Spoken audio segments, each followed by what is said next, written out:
जैसे समुद्र की गहराइयों में रहस्य छिपे होते हैं, वैसे ही इंडोनेशिया के गांवों की पुरानी मान्यताओं के पीछे भी कुछ अलौकिक कहानियां छिपी हुई हैं। और जब ये कहानियां सच हो जाती हैं, तो शुरू होता है एक भयावह अनुभव।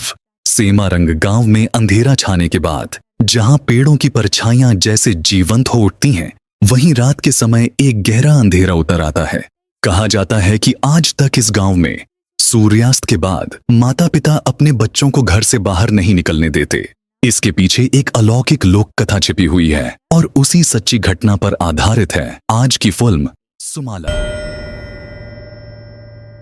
साल 1976, सेमारंग गांव, जरागुन बाजार। यह गांव एक घनी आबादी वाला इलाका था। यहाँ की भीड़भाड़ के बीच बच्चे खेलकूद में मस्त थे। मक्के के खेतों के पास एक छोटा सा मैदान था जहां बच्चे खेल रहे थे। खेलते खेलते शाम हो गई और लगभग अंधेरा होने लगा। सभी बच्चे अपने अपने घर जाने लगे, लेकिन वहीं रह गए सतृष्णु और उसका दोस्त। दोनों अब भी फुटबॉल खेलते रहे। खेलते खेलते अचानक फुटबॉल खेत में जा गिरी। सतृष्णु और उसका दोस्त गेंद को खोजने लगे, लेकिन इस बीच शाम ढल चुकी थी और रात हो गई। तभी अचानक खेत के अंदर से किसी ने आवाज दी, सतृष्णु इधर आओ। सतृष्णु का दोस्त डर गया और बोला, यहाँ से निकलते हैं, घर चलते हैं। लेकिन सतृष्णु जिद पर अड़ा रहा कि वह गेंद खोजकर ही वापस जाएगा। खेत के अंदर उन्हें एक 10-11 साल की लड़की दिखी जिसके हाथ में सतृष्णु की गेंद थी। सतृष्णु का दोस्त उसे मना करता रहा, लेकिन वह लड़की का पीछा करता रहा। लेकिन कुछ देर बाद सतृष्णु रास्ता भटक गया। वह जंगल के अंदर पहुंच गया। वहां जो उसने देखा उससे उसके रोंगटे खड़े हो गए। उसने देखा कि एक पुरानी पेड़ के नीचे उसका दोस्त पड़ा है और एक लड़की उसके सिर को पत्थर से कुचल रही है। लड़की का चेहरा भयानक रूप से विकृत था। यह देखकर वह भागता हुआ अपने पिता के पास पहुंचा और पूरी घटना बता दी। गांव वाले मशाल लेकर उस जगह पर पहुंचे, लेकिन वहां कुछ नहीं मिला। केवल पेड़ पर खून के धब्बे थे। गांव वाले चिंतित हो गए। पूरे गांव को छान मारा, लेकिन सतृष्णु का कोई पता नहीं चला। आखिरकार उन्होंने नदी के किनारे जाने का फैसला किया। वहां पहुंचकर जो देखा उससे सभी सन्न रह गए। पत्थरों के बीच सतृष्णु की लाश पड़ी थी, जो बुरी तरह कुचली हुई थी। सतृष्णु के पिता अपने बेटे की हालत देखकर रो पड़े। अगली सुबह गांव के लोग उनके घर इकट्ठा हो गए। सतृष्णु के पिता ने आबिदी को इस हत्या का दोषी ठहराया। उनका मानना था कि आबिदी ने ही सतृष्णु को धक्का देकर पत्थर से मारा था, लेकिन आबिदी बार बार कह रहा था, मैंने कुछ नहीं किया। वह लड़की थी जिसने सतृष्णु का सिर पत्थर से कुचल दिया। गांव के लोग इस पर चर्चा कर ही रहे थे कि भीड़ से एक व्यक्ति सामने आया और उसने कहा, मैं आबिदी की बात पर भरोसा करता हूँ। मैं उस लड़की को जानता हूँ। उसका नाम सुमाला है और वह कोई आम लड़की नहीं थी, बल्कि एक इब्लीस की संतान थी। ये सब कुछ 29 साल पहले शुरू हुआ था। साल 1947, इंडोनेशिया का सेमारंग गांव में जिमान नामक व्यक्ति अत्यधिक धन संपत्ति का मालिक था, लेकिन उसकी एक समस्या थी। इतनी सारी दौलत होने के बावजूद उसके पास इसे संभालने के लिए कोई उत्तराधिकारी नहीं था। शादी को लगभग 11 साल हो चुके हैं। आज वह अपने चाचा के साथ एक मीटिंग में बैठा है। मामला यह है कि जिमान के चाचा की कुछ जमीन है और जिमान की भी। उसके चाचा अपनी हिस्से की जमीन एक कंपनी को बेचना चाहते हैं, लेकिन कंपनी के मालिक ने साफ कर दिया है कि उसे पूरी जमीन चाहिए, जिसमें जिमान का हिस्सा भी शामिल है। लेकिन जिमान किसी भी हालत में अपनी जमीन बेचना नहीं चाहता। अब जिमान एक मुश्किल में फंस गया है, क्योंकि अगर उसके चाचा अपनी जमीन बेच देते हैं तो जिमान को भी मजबूरी में अपनी जमीन बेचनी पड़ेगी। परेशानी ये है कि उनके परिवार में कुछ पुरानी परंपराएं हैं, जिनकी वजह से जिमान पर दबाव बढ़ रहा है। अगर उसे अपनी जमीन बचानी है तो उसे एक वारिस की जरूरत है, लेकिन समस्या यह है कि जिमान पिता बनने में असमर्थ है। इसके बावजूद उसकी पत्नी शुलाश्री उससे बहुत प्यार करती है। शुलाश्री भी एक उच्च कुल की लड़की है। बातचीत के दौरान उसके चाचा उसे ताना मारते हुए कहते हैं, आज तुम्हारी शादी को 11 साल हो गए हैं, लेकिन तुम अब तक संतान पैदा नहीं कर पाए। अगर शुलाश्री जैसी पत्नी मेरे पास होती तो 11 साल में 8 बच्चे पैदा कर चुका होता। यह सुनकर जिमान को बहुत गुस्सा आता है। उसके चाचा साफ साफ कह देते हैं कि अगर तुम अभी जमीन अपने नाम से नहीं लिखोगे तो भविष्य में तो तुम्हें यह संपत्ति वसीयत में मिल ही जाएगी, तो फिर अभी देने में क्या दिक्कत है। हालांकि जिमान किसी भी हालत में अपनी जमीन का हिस्सा नहीं लिखेगा। इस बात को लेकर उसकी पत्नी शुलाश्री के साथ उसकी बहस हो जाती है। शुलाश्री अपने पति से बेहद प्यार करती है, लेकिन जिमान बहुत कठोर स्वभाव का इंसान है। वह साफ साफ कह देता है कि अगर इस साल के अंदर उसे वारिस नहीं मिला तो वह दूसरी शादी कर लेगा। अपने पति के मुंह से यह बात सुनकर शुलाश्री गहरे दुख में डूब जाती है। वह घर से बाहर निकलकर गोदाम के सामने जाकर रोने लगती है, लेकिन तभी उसे कानों में कुछ फुसफुसाहट सुनाई देती है। गोदाम के अंदर घर के नौकर आपस में बात कर रहे थे। शुलाश्री उनकी बातें छिपकर सुनने लगती है और उसे पता चलता है कि उनमें से एक की पत्नी कभी गर्भवती नहीं हो सकती, लेकिन उसकी पत्नी ने किसी गांव की एक बूढ़ी औरत के बारे में सुना है जो किसी को भी गर्भधारण करने में मदद कर सकती है। उस बूढ़ी औरत का नाम तोकिना है। यह सुनते ही शुलाश्री एक पल भी इंतजार नहीं करती और अपनी दासी शाम को साथ लेकर उस जगह के लिए निकल पड़ती है। रास्ते में उनकी मुलाकात यंत नाम के एक नाविक से होती है। वह आदमी जानता था कि बूढ़ी तोकिना का घर कहाँ है। वे नाव में बैठकर एक विशाल नदी पार करते हैं और अंततः अपने गंतव्य तक पहुंच जाते हैं। यह पहली बार था जब शुलाश्री की मुलाकात तुकीना से हुई। तुकीना की बातों में एक गहरा रहस्य छिपा हुआ था। तुकीना ने बताया कि वह किसी आम जड़ी बूटी या दवाई से इलाज नहीं करती, बल्कि उसका इलाज काले जादू के जरिए होता है। फिर वह अपनी जगह से उठी और शुलाश्री की ओर देखकर बोली, अगर तुम्हें गर्भ धारण करना है तो तुम्हें एक विशेष अनुष्ठान करना होगा, जिससे तुम मेरे प्रभु के साथ बंध जाओगी। यह सुनकर शुलाश्री चौंक गई और उसने पूछा, आपका प्रभु कौन है? रहस्यमय अंदाज में तुकीना ने जवाब दिया, इब्लीस। यह सुनते ही शुलाश्री के शरीर में एक सिहरन दौड़ गई। इसके बाद तुकीना ने समझाया कि इस अनुष्ठान के माध्यम से केवल एक नहीं बल्कि 2 संतानें जन्म लेंगी। अब तुकीना ने शुलाश्री के सामने एक प्रस्ताव रखा, क्या तुम यह अनुष्ठान करना चाहती हो या नहीं? शुलाश्री कुछ देर सोचती रही और फिर वह सहमति दे देती है। उसकी स्वीकृति मिलने पर तुकीना पूरी सच्चाई बता देती है।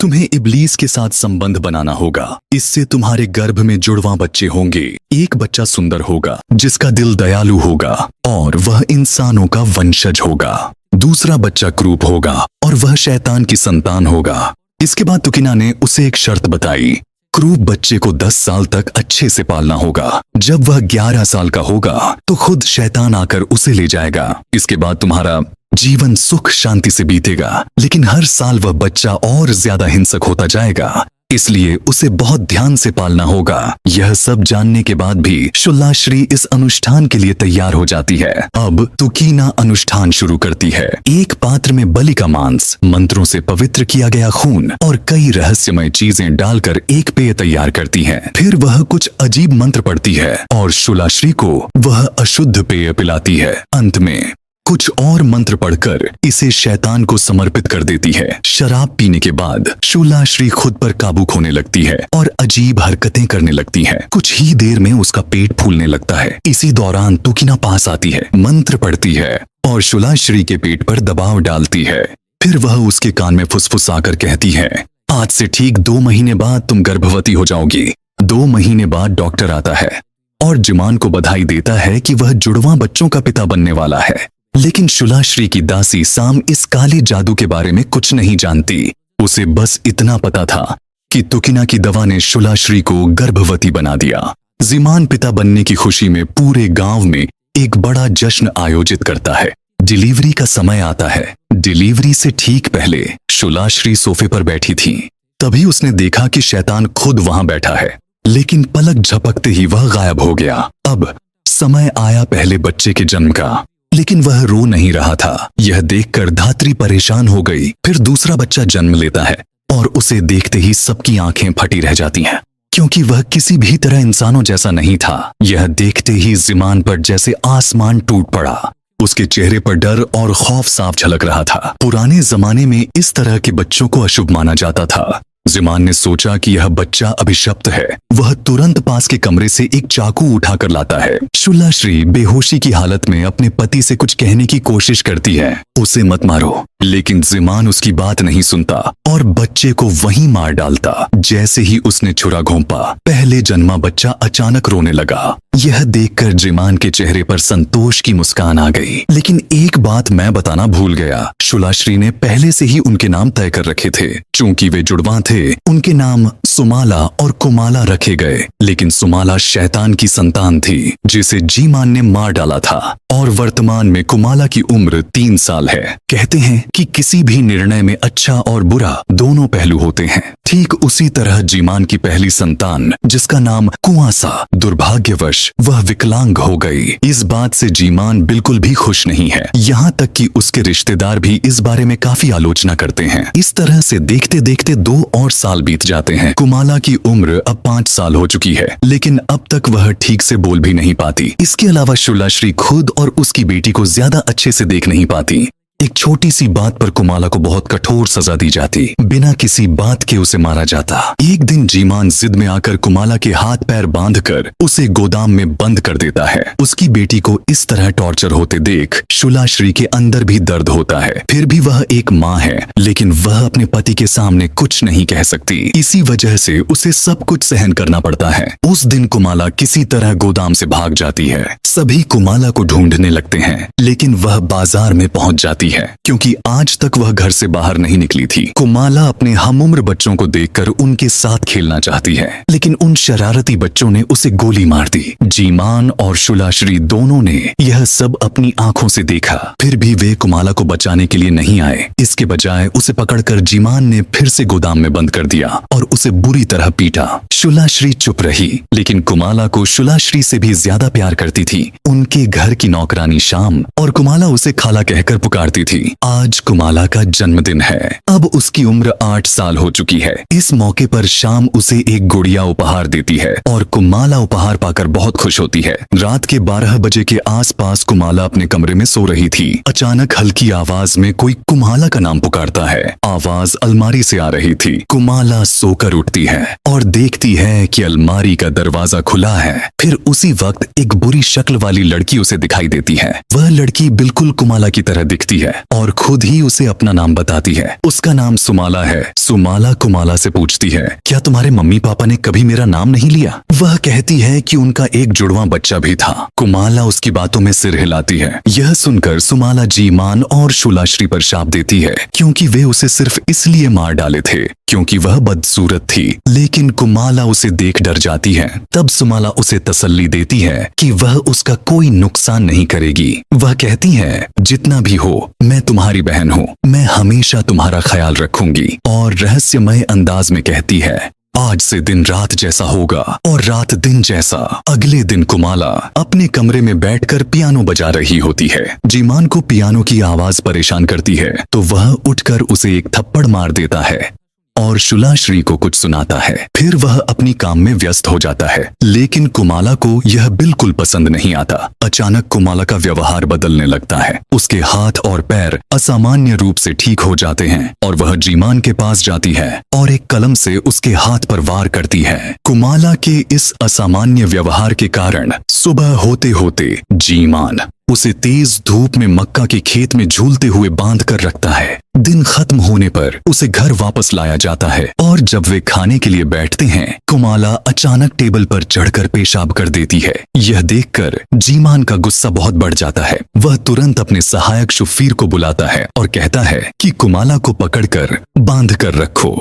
लेकिन कुमाला शुफीर पर कूद पड़ती है। जब शुलाश्री कुमाला को डांटने आती है तो आईने में वह एक आकृति देखती है। फिर कुमाला वहां से भाग जाती है। अब शुलाश्री और शाम मिलकर घर भर में उसे ढूंढने लगते हैं। एक बिंदु पर वे मुर्गी के कमरे में जाते हैं और देखते हैं कि कुमाला जिंदा मुर्गी को चबा रही है। इस घटना के बाद अगले दिन सुबह शाम कुमाला से पूछती है कि उसने रात को ऐसा क्यों किया। कुमाला का जवाब होता है कि उसने कुछ भी नहीं किया, बल्कि यह सब काम सुमाला ने किया है। और यह बात शुलाश्री सुन लेती है। जैसे ही यह सुनती है, वह फिर से नाम पूछती है और शाम से जानने पर कि सुमाला नाम है, वह तुरंत बाहर की ओर दौड़ पड़ती है। यह सब शाम को बहुत संदिग्ध लगता है। शाम शुफीर को बुलाकर पूछती है कि शुलाश्री कहाँ जा रही है। शुफीर उसे बताता है कि यह कहना मना है। अगर शाम को यह संदिग्ध लगता है तो वह अपने बेटे शाब्द को कुमाला की देखभाल के लिए छोड़ देती है और शुलाश्री के पीछे चलने लगती है। शाम शुलाश्री के पीछे पीछे जाती है और उसे देखकर वह यांत से पूछती है कि क्या वह तुकीना के पास जा रही है। यांत उसे बताता है कि तुकीना कुछ महीने पहले मर चुकी है और वहाँ शुलाश्री अपने पूरे सच को शाम के सामने खोलकर बताती है कि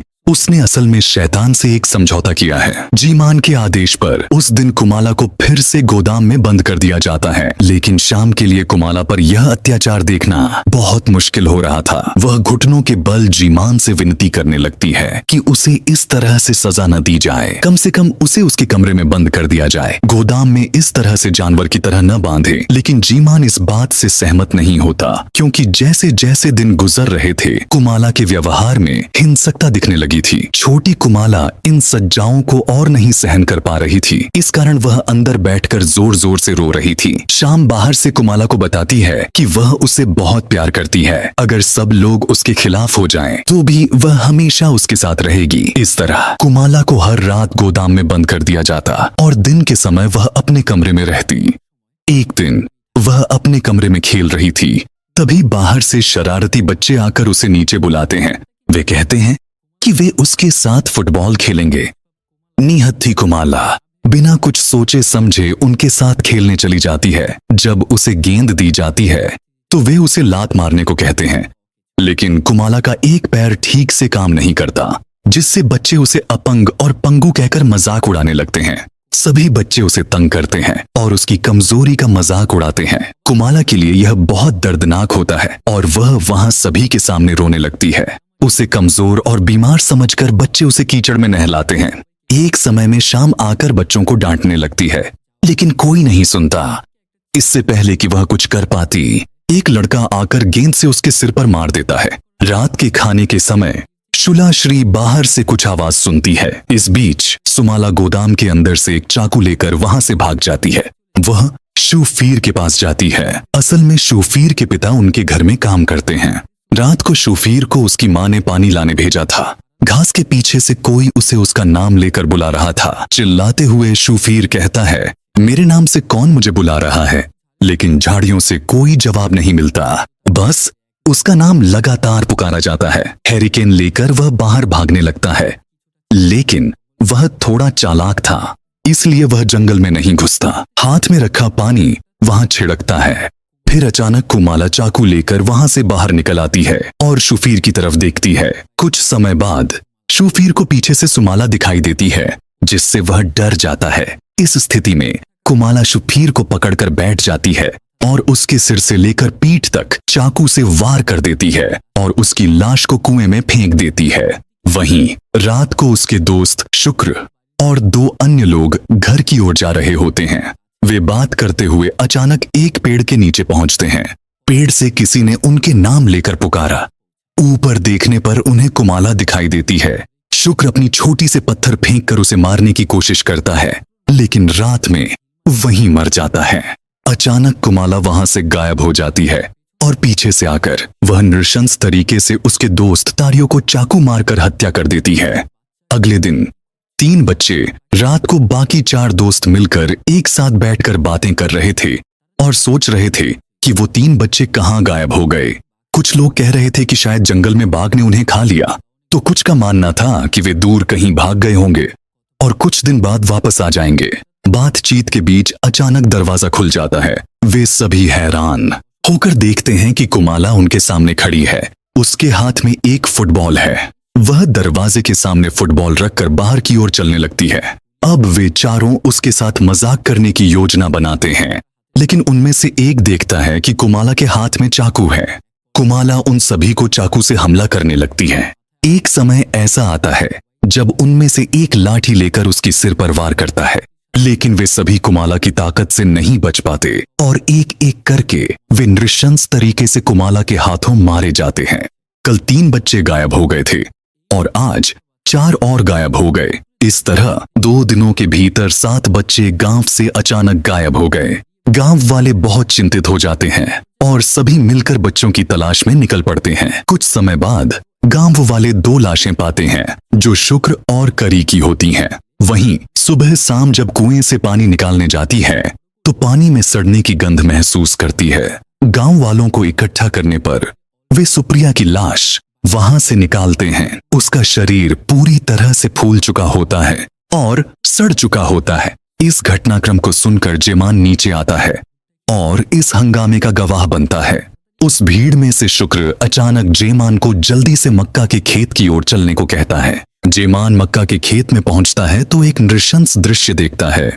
4 लड़कों की खोपड़ियां एक खास जगह पर गड़ी हुई हैं, लेकिन गांव वाले शुक्र और करी की लाश के सामने एक छोटी सी गुड़िया भी पाते हैं। इसी संकेत से कुछ समय बाद सभी गांव वाले जेमान के घर पहुंच जाते हैं और उस पर आरोप लगाते हैं कि उसकी बेटी इन हत्याओं में शामिल है। जेमान सबको डांटते हुए कहता है, क्या बकवास कर रहे हो? क्या किसी के पास कोई सबूत है कि मेरी बेटी ने ये सब किया है?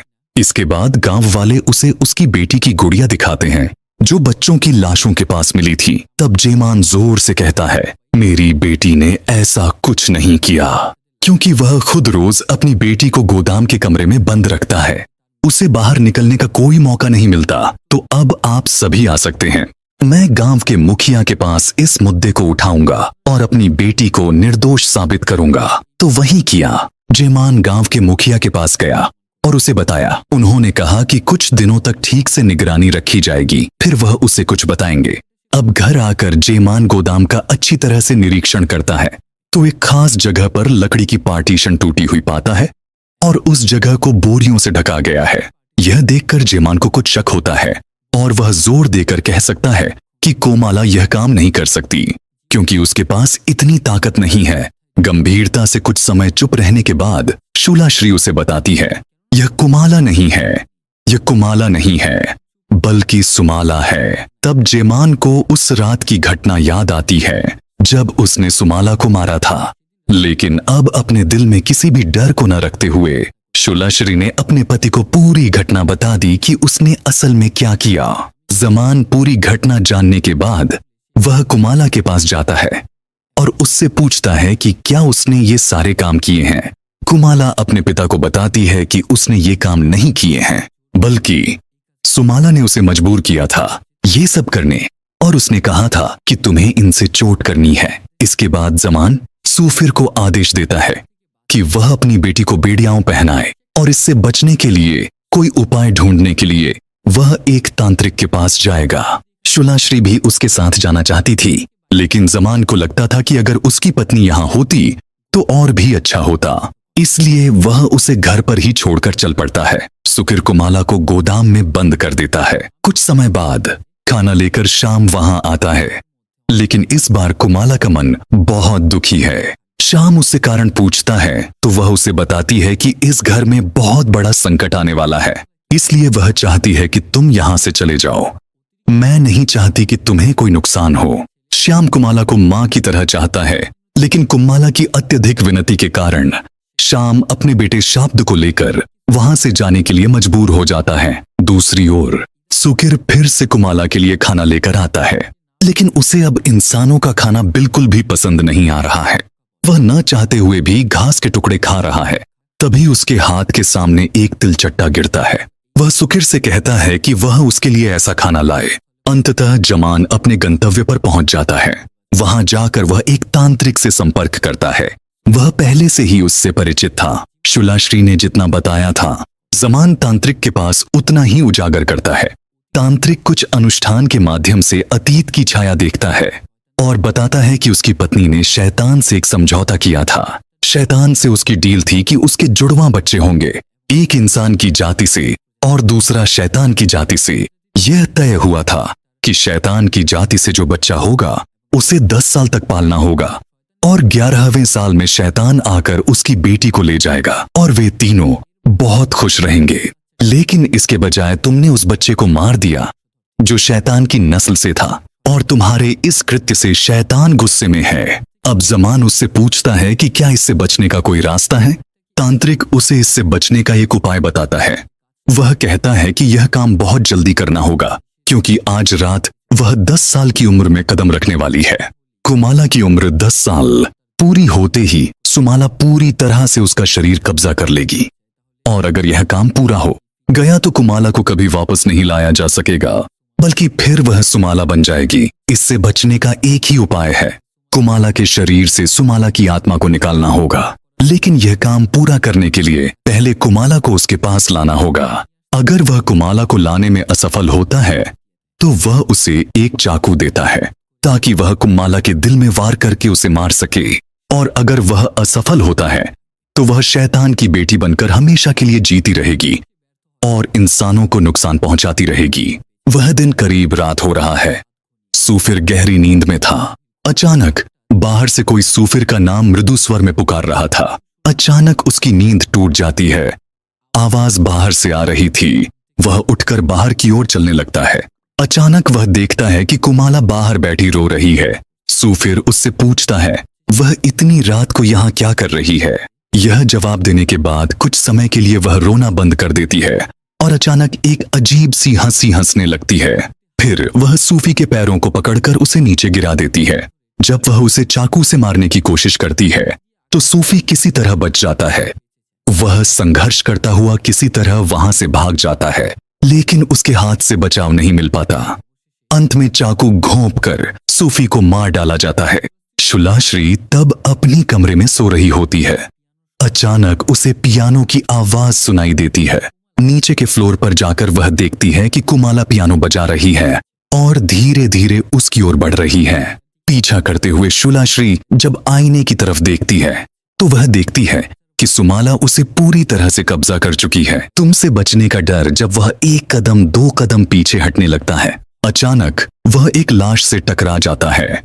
वह देखता है कि एक सिरविहीन शरीर लटक रहा है। शुलाश्री डर के मारे दौड़ते हुए अपने कमरे में पहुंच जाती है। अंदर जाकर दरवाजा बंद कर देती है, लेकिन कुमाला उस दरवाजे को तोड़कर अंदर आ जाती है। बाहर से आकर वह शुलाश्री को गालियां देती है और शैतान की पत्नी तक कह देती है। यह सुनकर शुलाश्री को बहुत गुस्सा आता है और वह उस पर चेयर फेंक देती है। इससे कुमाला के सिर पर चोट लग जाती है, लेकिन कुमाला अब गुस्से में आकर दौड़ते हुए दरवाजा तोड़ देती है और अंदर घुस जाती है। उनके बीच जबरदस्त झगड़ा होता है। एक समय शुलाश्री का हाथ कट जाता है और कुमाला उसे सवाल करती है कि उसने कुमाला की देखभाल क्यों नहीं की। शुलाश्री उसे बताती है कि वह उसे मारना नहीं चाहती थी, बल्कि उसके पिता ने उसे मार डाला। फिर भी कुमाला सवाल करती है कि उसने कुमाला के साथ मां की तरह व्यवहार क्यों नहीं किया। तभी शुलाश्री झूठ बोलती है कि वह कुमाला को बचाने के लिए यह सब कर रही थी। कुमाला हंसते हुए उसे माफ कर देती है। तभी सुमाला की आत्मा शुलाश्री पर सवार हो जाती है और कहती है कि कुमाला ने माफ कर दिया, लेकिन मैंने तुझे माफ नहीं किया। वहीं शुलाश्री का हाथ काट देती है और बेरहमी से शुलाश्री को वहीं मार डालती है। जमान घर आता है और सभी को मृत अवस्था में पाता है और शुलाश्री की इस हालत को देखकर वह पूरी तरह से टूट जाता है। हालांकि जमान का आने में देर हो चुकी थी। अब 12 बज चुके थे और आज वह 10 साल का हो चुका था। जमान वहां सुमाला और कुमाला दोनों को देखता है। उन्हें देखकर वह तुरंत चाकू लेकर खड़ा हो जाता है। ठीक उसी वक्त एक अलौकिक घटना घटती है। कुमाला का शव अचानक पोस्ट करता है और सुमाला जमान के पीछे भागने लगती है। वहां से वह किसी तरह बचकर लौट आता है और गांव वालों को बताता है कि उसके घर में क्या हुआ था। गांव पुलिस इन घटनाओं की जांच करने आती है और जमान गांव वालों को बताता है कि वह कुमाला नहीं था, बल्कि वह एक शैतान था। पूरे गांव के लोग सुमाला को खेतों में खोजने लगते हैं। यहाँ तक कि जमान खुद भी सुमाला को खोजने निकल पड़ता है। अचानक उसकी नजर सुमाला पर पड़ती है। उसे देखकर वह दौड़ते हुए उसके पीछे जाता है और भुट्टा खाते हुए वहां पहुंच जाता है। अब इस सुनसान काले अंधेरे में वह हैरिकेन से सुमाला को ढूंढ रहा है। चारों ओर से आवाजें आ रही हैं, जैसे कोई उसके चारों ओर हिल रहा हो। लेकिन अचानक सुमाला गुनगुनाते हुए गाना गाती है। जब वह आगे देखता है तो सुमाला को लाल चमकीली आंखों के साथ देखता है। अचानक उसकी आंखों से आड़ में छिपकर वह पीछे से आकर उस पर हमला कर देता है। जमान सुमाला से मुकाबला करने की कोशिश करता है, लेकिन वह कमजोर पड़ जाता है। पास ही पड़ा हैरिकेन से उसे सिर पर चोट लगाता है और कुछ देर बाद सुमाला कमजोर हो जाती है। उसे इस तरह से चोट पहुंचाकर वह बहुत पछताता है, क्योंकि यह उसका ही बच्चा है। अब वह उसे एक बस्ते में बंद कर देता है और जमान अपनी बेटी से माफी मांगता है। तभी बस्ते के अंदर से सुमाला बोल पड़ती है। यहाँ असली घटना का पता चलता है। बचपन में जमान के एक पैर में समस्या थी और उसके माता पिता भी उसके साथ ऐसा ही व्यवहार करते थे। उसके भाई बहन भी उसे लंगड़ा कहकर बुलाते थे। तब वह भी अपने माता पिता से प्यार पाने के लिए तड़पता था। तो फिर कुमाला के लिए उसने ऐसा क्यों किया? ये सारे सवाल जमान को अंदर ही अंदर गिल्टी महसूस करवा रहे थे। अफसोस और पछतावे में डूबा हुआ था। और शैतान का काम यही है कि वह इंसान की कमजोर जगह पर हमला करे। ज़मान सोचता है कि वह अपनी बेटी को बस्ते से निकाल देगा। तभी अचानक शैतान के हाथों पड़ने के बाद वह देखता है कि बस्ते में कुमाला नहीं है। अचानक पीछे से आकर उसे कमजोर पांव में वार करता है। हालांकि संघर्ष के एक दौर में जमान सुमाला को नाकाम करने में कामयाब हो जाता है। तभी वह उस चाकू से सुमाला के दिल में वार कर देता है। जमान को लगता है कि अब सब खत्म हो गया। ठीक उसी समय सुमाला अचानक जाग जाती है और वह बताती है कि उसका दिल बाईं तरफ नहीं बल्कि दाहिने तरफ है। एक कदम दो कदम करते हुए वह जमान के पास आ जाती है और चाकू से उसका पेट पूरी तरह से काट देती है। जमान का पेट फटकर उसकी आंतें बाहर गिर जाती हैं और अंत में वह दोनों आंखों में वार करती है। दूसरी ओर सुबह हो चुकी है। गांव वाले अब तक जमान का पता नहीं लगा पाए हैं। अचानक एक व्यक्ति आता है और कहता है कि भुट्टा खाते समय कुछ देखा गया। सभी लोग वहां पहुंचते हैं और देखते हैं कि जमान एक काकताड़ुआ की तरह खड़ा है। उसकी आंतें नीचे लटक रही हैं और उसकी आंखें पूरी तरह से नष्ट हो चुकी हैं। वहीं दूसरी ओर एक गांव में तंत्रिका के घर में यह देखा जाता है कि उस तंत्रिका को बेरहमी से मार डाला गया है और यह काम सुमाला के अलावा और किसी का नहीं था। इस पूरी घटना को अब शुल्ला श्री के घर के नौकर समीर के बेटे शबद ने गांव वालों को बताया। इस फिल्म के अंत में यह बताया जाता है कि यह फिल्म असली घटनाओं पर आधारित थी और उस गांव के लोग अब भी विश्वास करते हैं कि शाम के बाद घर से बाहर निकलना मना है और सभी माता पिता अपने बच्चों को शाम के बाद घर से बाहर नहीं निकलने देते। लोग अब भी मानते हैं कि सुमाला शाम के बाद उस गांव के जंगलों में घूमती है और उस गांव का नाम है सिमरंग। तो आपको यह कहानी कैसी लगी कृपया कमेंट करके बताएं। इसके अलावा अगर हमारा एक्सप्लेनेशन अच्छा लगा हो तो वीडियो को लाइक करना न भूलें। अगर चैनल पर नए हैं तो सब्सक्राइब बटन पर क्लिक करके बेल आइकन को ऑन कर लें और साथ ही चैनल को चेकआउट करने की भी अनुरोध है। और आज के लिए यहीं पर अलविदा लेते हैं। अगली वीडियो में मिलते हैं।